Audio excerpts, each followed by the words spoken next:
రాష్ట్ర IT, electronics మరియు కమ్యూనికేషన్ల శాఖ మంత్రి నారా లోకేష్ జన్మదిన వేడుకలను తిరుపతి జిల్లా చంద్రగిరి ఎమ్మెల్యే పులివర్తి నాని ఆధ్వర్యంలో శుక్రవారం ఘనంగా నిర్వహించారు.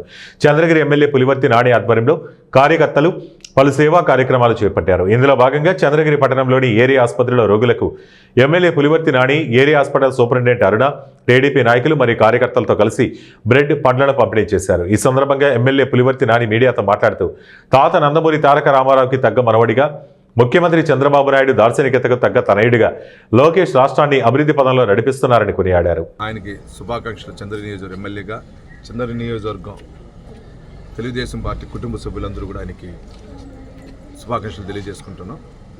తాతకి మించిన, తండ్రికి తగ్గిన తనయుడిగా ఈరోజు రాష్ట్రంలోనే కాక దేశంలో కూడా మంచి పేరు తెచ్చుకుంటూ విద్యారంగాన్ని సామాన్య పౌరుడు కూడా విద్యను అభ్యసించి దాని ద్వారా ఉన్నత స్థితికి తీసుకొని పోయిన ఉద్దేశంతో ఈరోజు విద్యారంగం చేస్తూ, అదేవిధంగా ఐటీ రంగంలో ఎక్కడ లేని విధంగా పెను మార్పులు చేస్తూ వైజాగ్లో ఏ విధంగా గూగుల్ది కానీ పక్కన ఉన్నటువంటి మంచి కంపెనీలు కానీ ఏ విధంగా తెస్తున్నట్టు మీకు తెలుసు.